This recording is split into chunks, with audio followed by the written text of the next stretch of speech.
Louvado seja o nome do Senhor Jesus. Chegamos à carta de Paulo aos Tessalonicenses. Louvado seja Deus.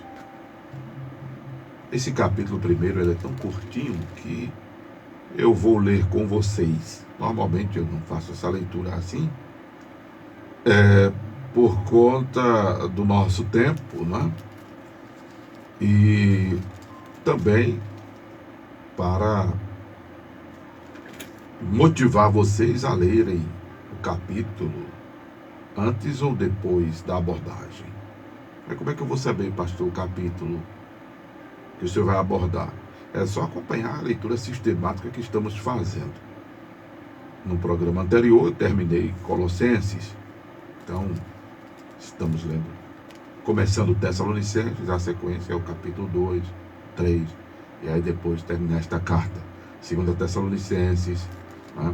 E seguirmos em nome de Jesus até o livro de Apocalipse, né? Quando terminar o Novo Testamento aqui, eu adentrarei no Velho Testamento, e eu penso que eu vou fazer a leitura do Velho Testamento de Malaquias a Gênesis. Por quê? Porque no meu programa de leitura sistemática eu já li o Velho Testamento de Gênesis a Malaquias, por isso que adentrei no Novo Testamento.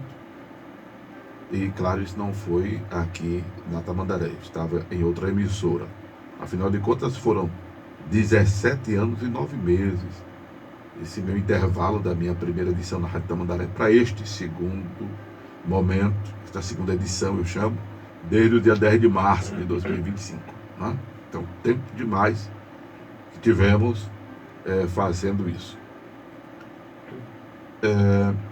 A outra questão é que a ideia é de trazer aquilo que entendemos seja princípio bíblico, que pela lupa do Espírito Santo nós conseguimos enxergar para pontuar para os irmãos. E aí isso torna a nossa ministração, nossa abordagem bem pragmática, bem vivenciada, né? A proposta é exatamente de ser vivenciado. Tenho dito direto que a palavra de Deus não é só para nós estarmos admirando, achando bonito, contemplando, é para vivermos. Aliás, quem nos ensinou isso foi o Senhor Jesus Cristo, né?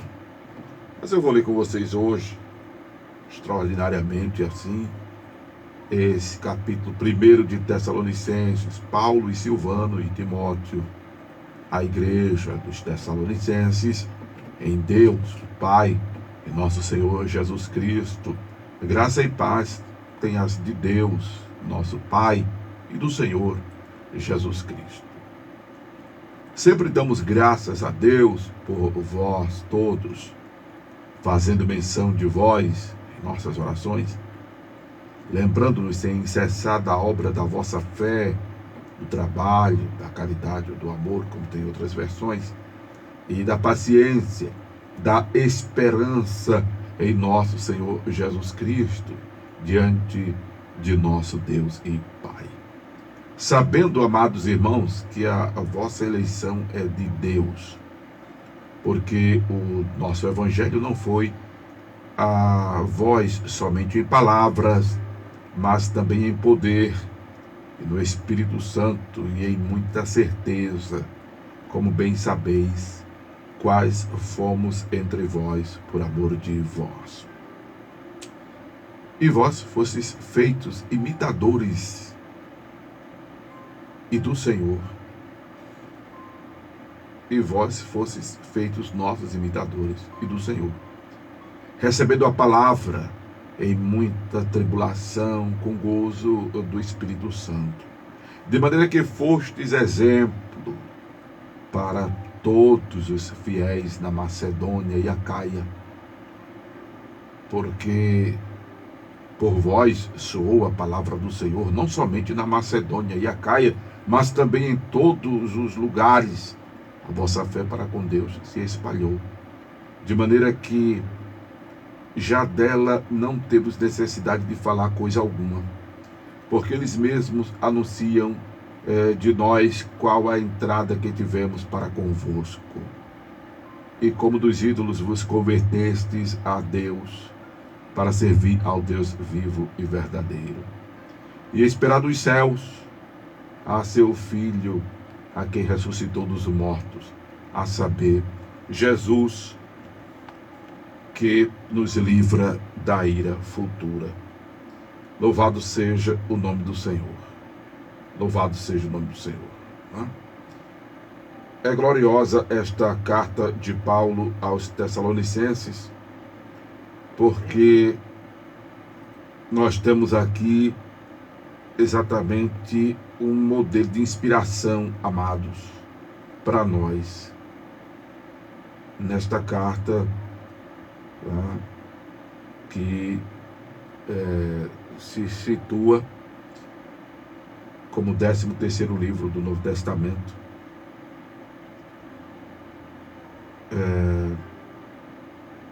Paulo dirige aos irmãos em Tessalônica, louvando a Deus, porque esses irmãos, eles de fato absorveram o Evangelho, que não só foi em palavras, mas também em poder do Espírito, diz o apóstolo. E eles foram tão proativos, eles foram tão absorvedores desta mensagem, que além de se comportar exemplarmente, eles levaram adiante essa palavra. Então, a igreja em Tessalônica é o modelo que o Senhor espera da igreja de hoje. Não é?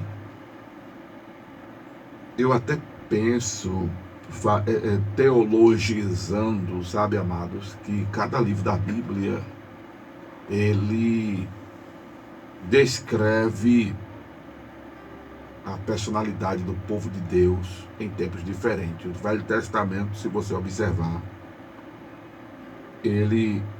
cada livro parece retratar aspectos da personalidade do povo de Israel, em um momento da sociedade do mundo geral, das civilizações do mundo de então, bem como das posteridades, das gerações, dos povos, enfim. As cartas de Paulo no Novo Testamento, elas começam a retratar exatamente não só um desenho da igreja local, do grupo para quem Paulo dirige as suas cartas, mas também ao povo de Deus nos dias de hoje, nessa contemporaneidade, nessa modernidade. A Bíblia, ela é muito atual, ela é muito verdadeira. Não que também essas cartas estejam dizendo assim, isso é o retrato da igreja hoje. Até porque, basicamente, esse não é o retrato da igreja de hoje. O que acabamos de ler não é o retrato da igreja de hoje. Quando eu falo da igreja, eu falo de forma holística, eu falo de forma cosmológica, mundial. Isso pode ser grupos isolados, fragmentados. Até porque a igreja, ela é espiritual. Eu tenho dito direto, ela não é a universal, mas ela é universal. Ela não é a católica, mas ela é católica. A católica é universal. Ela não é a mundial, mas ela é mundial. Ela não é a internacional, mas ela é internacional, e assim sucessivamente. A igreja, ela está espalhada na terra. Então há grupos e grupos. Estava conversando ontem com um colega sobre a convenção que eu presido, e ele estava me perguntando o que era uma convenção. Eu estava explicando a ele que uma convenção refere-se a isso e isso. E tem as denominações, suas convenções, e a perspectiva de uma convenção para outra difere muito. A motivação existencial difere muito. Aqui eu presido há 24 anos. A motivação existencial dela é agregar, é somar, é juntar, é apoiar, é dar suporte. Essa é a motivação da convenção que eu presido com muito orgulho, a COIDEM, Convenção Interdenominacional de Ministros Evangélicos. Se você quiser conhecer, me procura. Você, acredito, vai gostar. Então, a igreja, ela é única, eu tenho dito direto, mas existe as denominações, e eu tenho dito que a igreja está contida nas denominações. Por que a igreja está contida nas denominações? Porque a igreja são as pessoas.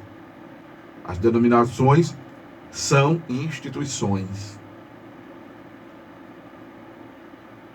E aí elas agregam os membros do corpo de Jesus Cristo, e são essas pessoas que configuram a igreja. Mas essas pessoas, quais pessoas? É todo mundo que está dentro da denominação que é a igreja? Não. É todo mundo que está dentro das quatro paredes da denominação que se configura a igreja? Não. Já vimos, no decorrer das abordagens anteriores, que a igreja é o corpo de Cristo. Cristo é a cabeça da igreja. Nessa configuração, a igreja é um organismo vivo. E nesse posicionamento, se a igreja está sujeito a Cristo, como o corpo está sujeito à cabeça. Né? Porque é na cabeça que fica o cérebro. E é do cérebro que parte o comando para o corpo. E isso é tão fantástico que quando a gente começa a estudar o corpo humano, a gente percebe que, por exemplo,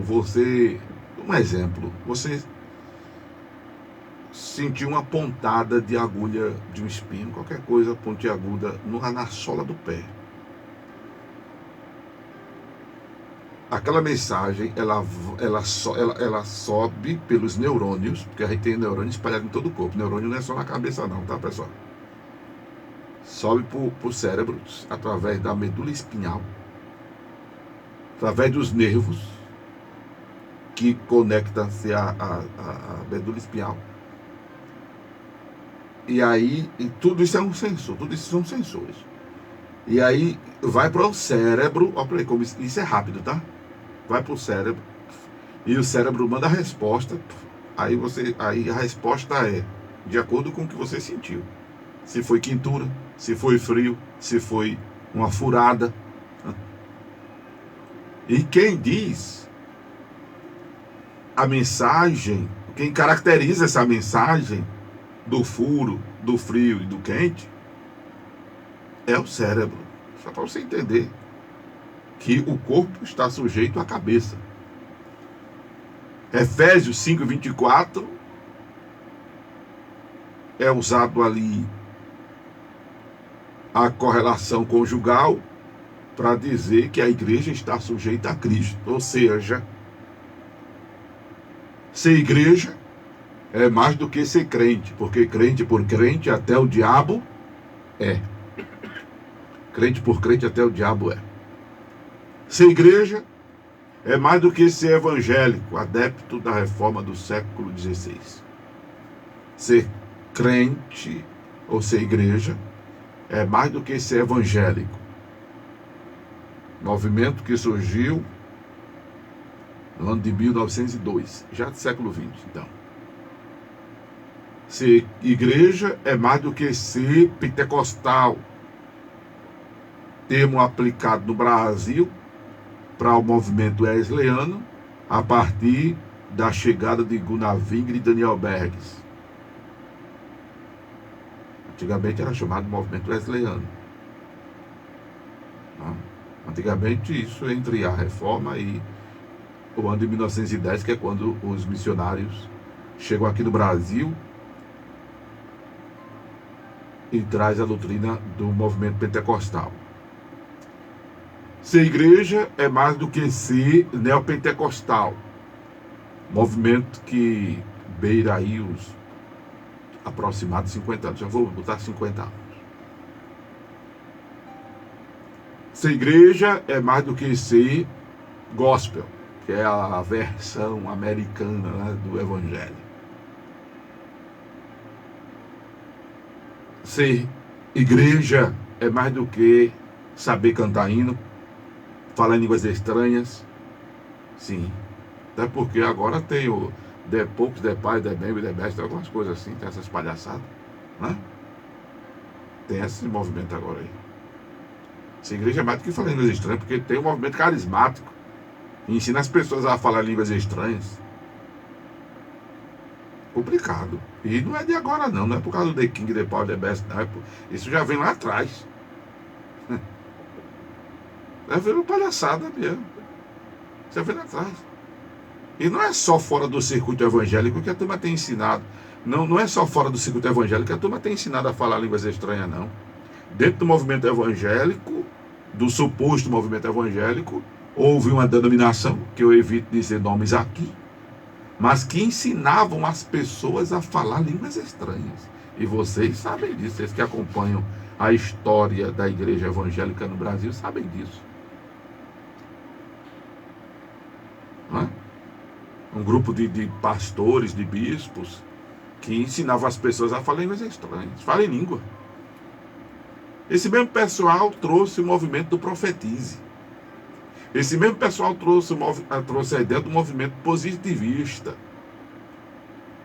O que é o movimento positivista? É aquela coisa, a pessoa está ferrada e não diga que está bem, que você vai ficar bem. Aí eu orei por você, está doente, estou com dor.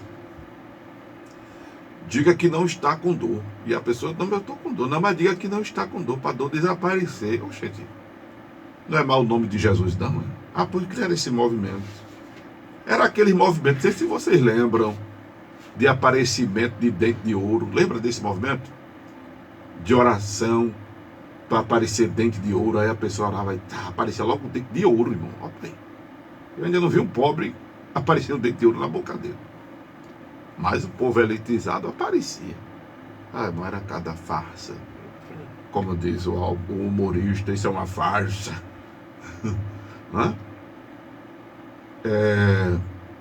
O movimento de orar para emagrecer. Olha. Muita coisa surgiu. Então ser igreja transcende a isso tudo. Ser igreja, Efésios 5:24, é estar sujeito a Cristo. Se não houver sujeição a Cristo, não é igreja. E o que é sujeição a Cristo? Olha, você que está acompanhando comigo as abordagens esses dias, Colossenses, eu falei sobre isso, capítulo 2. Se você não assistiu essa abordagem, assiste. Está no Instagram da Rádio Tamandaré. Está no YouTube oficial da Rádio Tamandaré. Está aqui no meu Facebook, Acorda Bênção, e está no YouTube, Acorda Bênção. Quem não ouviu, não assistiu essa ministração, até sugiro que escute. Né?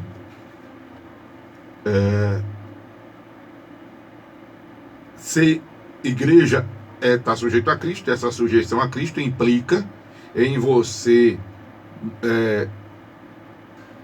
coadunar suas atitudes, seus pensamentos, seu conceito, sua linguagem, suas ações e reações à luz dos ensinamentos de Jesus Cristo. Não estamos falando de perfeição imediata, nem perfeição ao longo prazo, até porque a gente está longe de ser perfeito, porque somos pecadores E nós não somos pecadores porque pecamos, nós pecamos porque somos pecadores, ou seja, pecamos porque existe em nós a natureza pecaminosa. Sim, mais uma vez nascendo de novo, recebemos o Espírito Santo, expliquei isso na abordagem anterior, e a partir deste recebimento do Espírito Santo, que depende da nossa decisão de amar Jesus Cristo, de toda a sua força, alma e entendimento, e para isso precisamos ler a palavra, precisamos ouvir a palavra, se temos dificuldade de ler, para podermos, à luz da Escritura Sagrada, tomarmos nossas decisões, fazermos nossas escolhas, agirmos de conformidade o que manda a palavra. E por não conseguirmos, é que aí tem a orientação da palavra de recorrermos à cruz de Cristo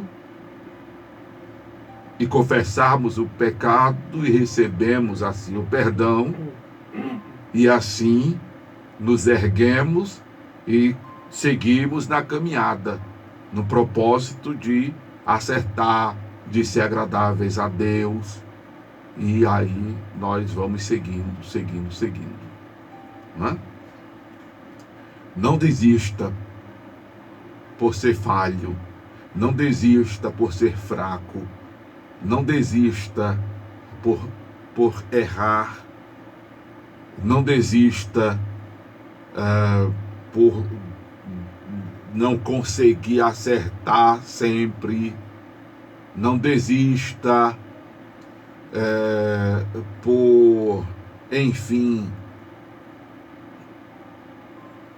tropeçar e cair várias vezes. Não desista. Claro que você não deve se justificar que a carne é fraca. Claro que você não deve se justificar que é pecado, porque é pecador. Claro que você não deve se justificar porque isso e aquilo outro. Não procure desculpa, não procure justificativa, não procure tapar o sol com a peneira, não procure, não. Vamos criar vergonha na cara, vamos criar juízo, vamos dar o braço a torcer, dar a mão à palmatória, expressões populares que eu estou usando, mas a palavra de Tiago no capítulo 4 é... Deixa eu voltar aqui para dizer a vocês, adiantar aqui para dizer a vocês quais são as palavras, aleluia, de Tiago neste sentido para nós. Tiago, capítulo de número 4, nos diz assim o apóstolo: chegai-vos a Deus, e ele se chegará a vós. Limpai as mãos, pecadores, e vós de duplo ânimo, purificai o coração. Senti as vossas misérias, lamentai e chorai.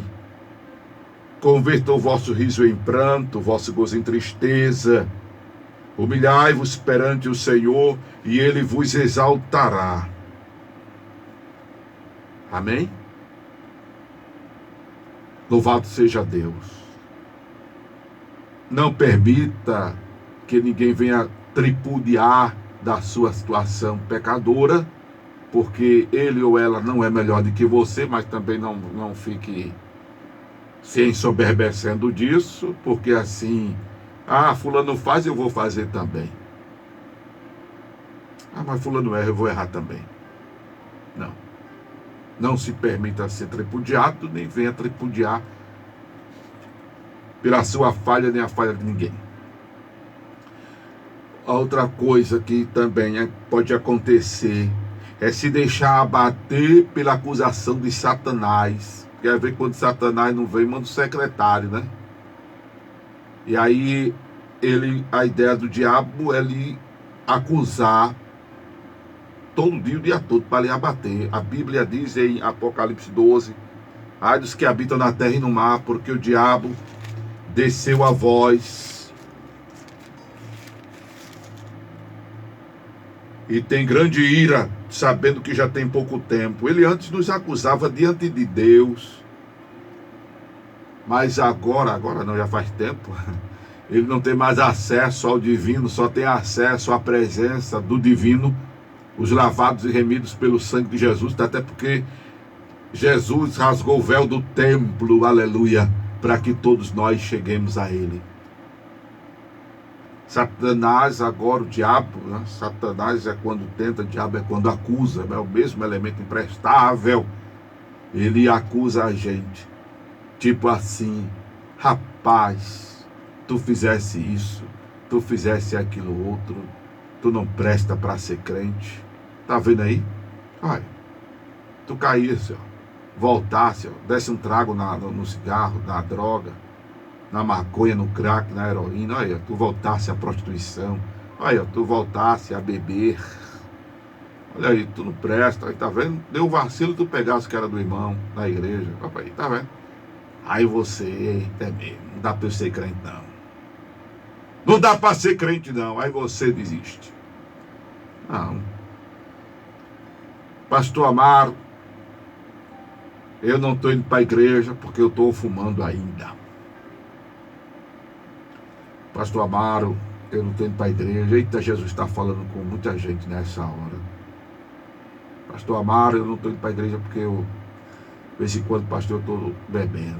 Pastor Amaro, eu não estou indo para a igreja porque, infelizmente, eu estou na prostituição.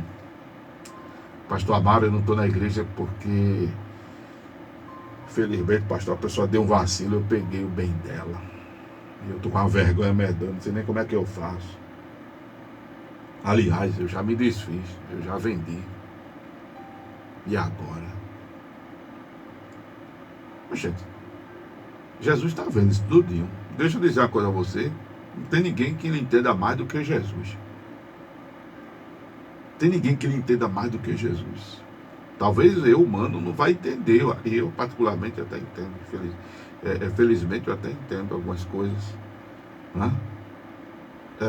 Mas talvez outras pessoas não vão entender. Principalmente se você pegou o bem dela. Eu talvez não entendesse se você pegasse meu celular e vendesse. Ia ser um problema. Eu ia ficar muito com mais raiva tua. Meu celular assim, que é uma ferramenta da minha mão de trabalho. Pelo amor de Deus. Ia ser uma bronca.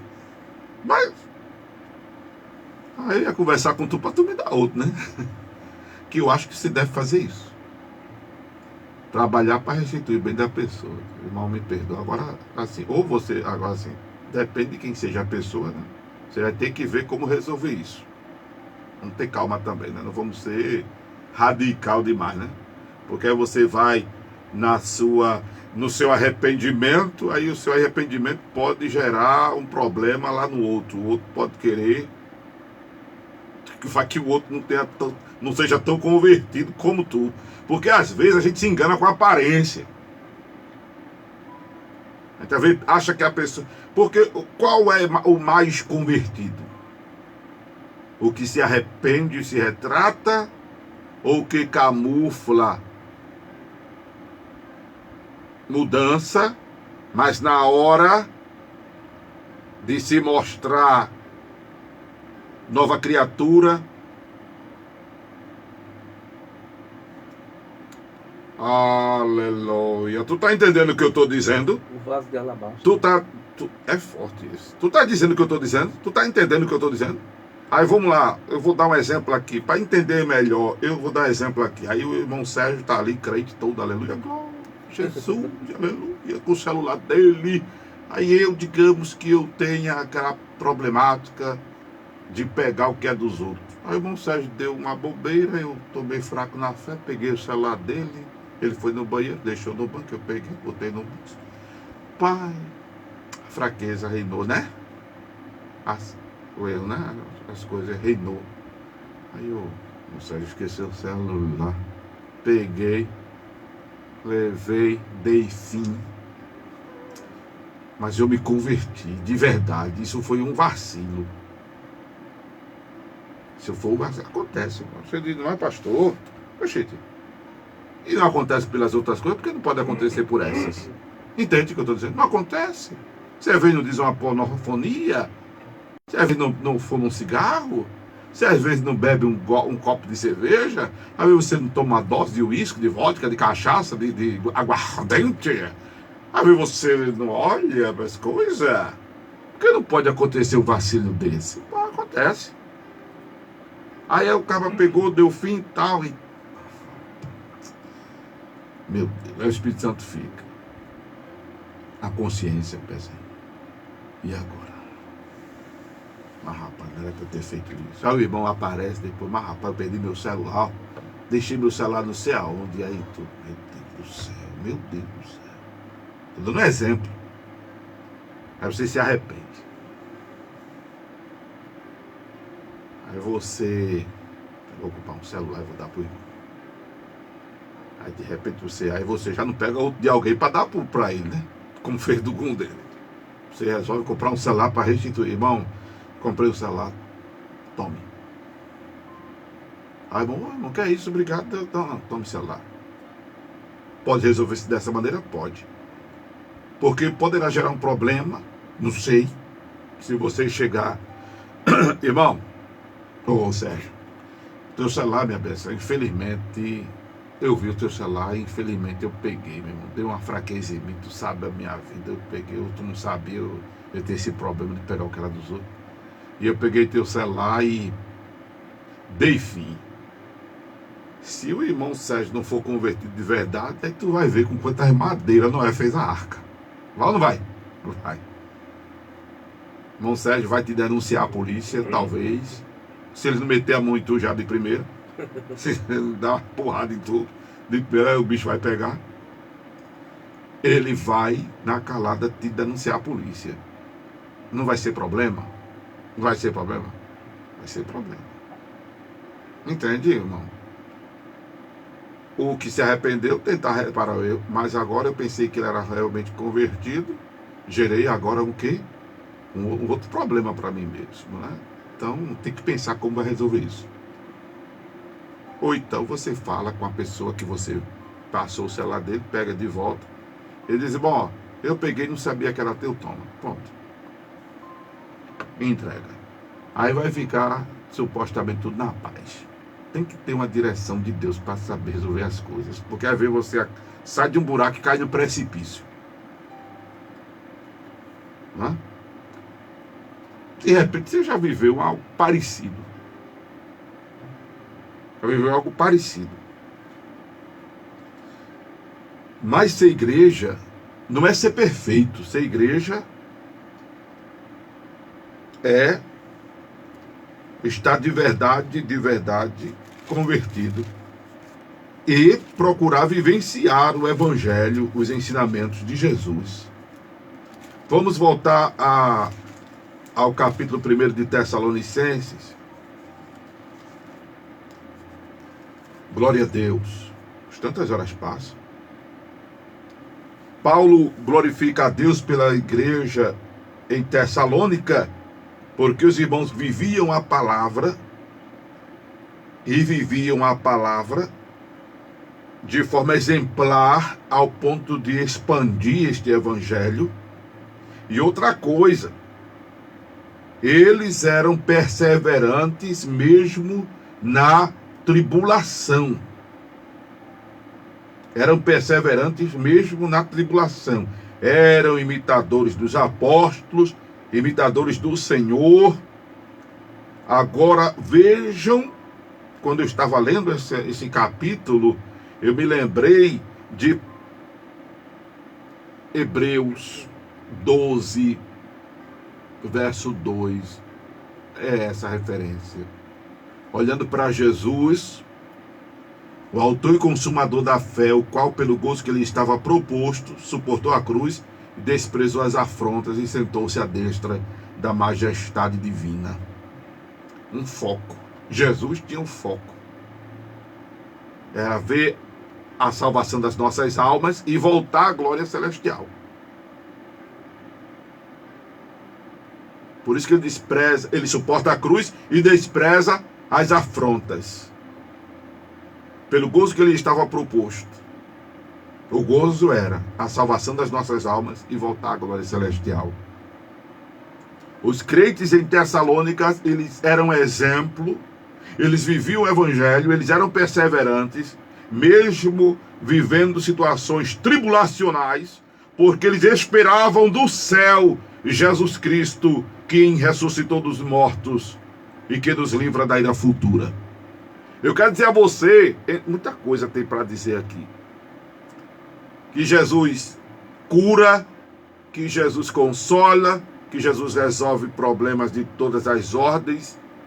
Glória a Deus, nunca mais vou esquecer do final da abordagem de Colossenses 2, foi um momento muito assim, celestial aqui no estúdio, quando eu disse que não há problema que Jesus não resolva e aquela coisa toda, porque de fato não há problema que Jesus não resolva, não há enfermidade que Jesus não cure, não há necessidade que Jesus não supra.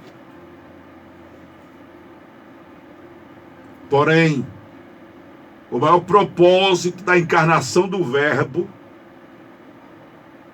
foi salvar-nos da ira futura, da condenação eterna. É a ira de Deus. É o limite da paciência do divino. É o encerramento da misericórdia. Já ouvi o hino antigo, a porta da graça aberta está, mas eis que em breve ela se fechará? Pronto. A porta da graça vai um dia fechar, senhoras e senhores. A ira futura, a ira de Deus, a punição para o pecado vai acontecer.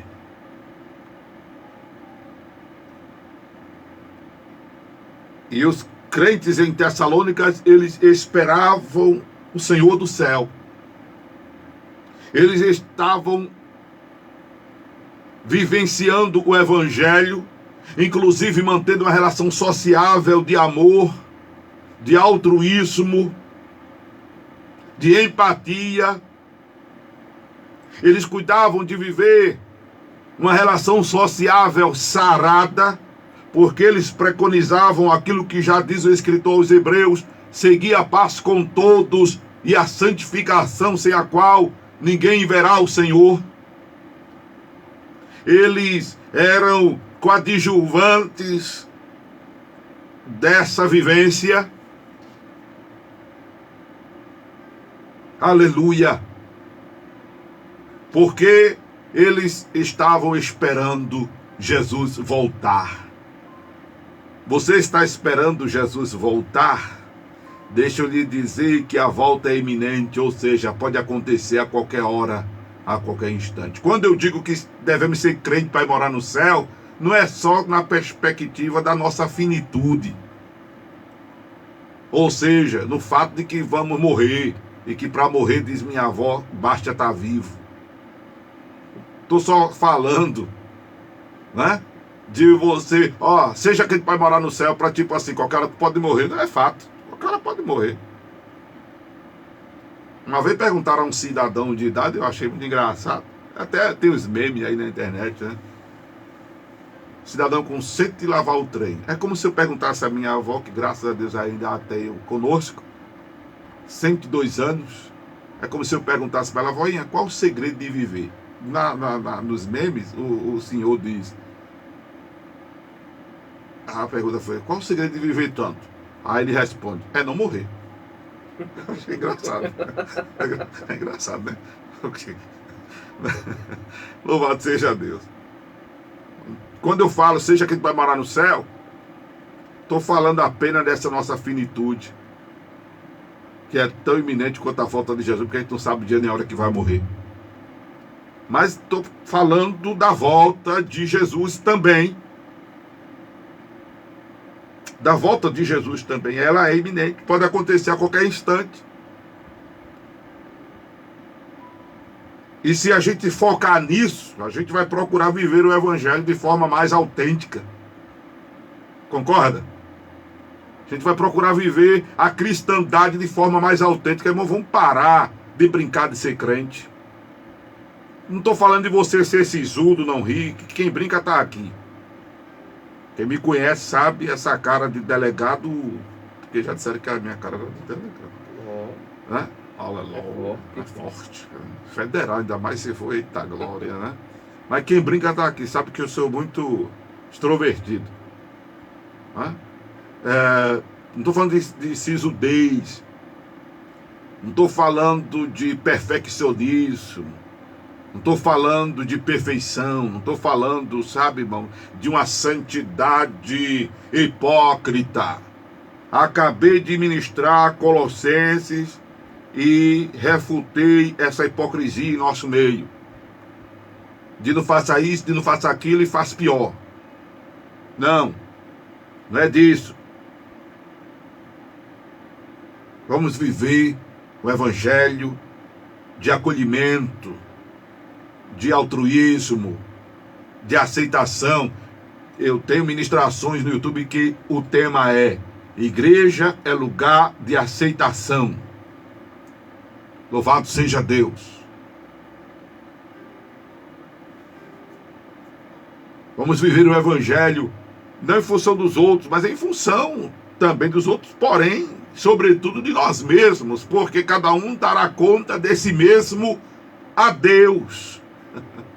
Você vai dar conta de você a Deus. Você está esperando Jesus? Se você estiver esperando Jesus, pastor Amaro, eu gosto mais daquelas palavras de bênção, de vitória, de decreto, lelele, papapá. Tudo bem, gosto não se discute. Mas eu quero dizer que se você for crente vai morar no céu, se você é crente que está esperando Jesus, você vai se comportar, você vai proceder de maneiras que a bênção vai te alcançar. A bênção vai chegar para você onde quer que você esteja. Bem, se essa palavra não mexeu com você, foi a voz de Amaro Correia. Mas se ela lhe edificou, lhe exortou, lhe consolou, mexeu com você, aí o que você escutou foi a voz do divino.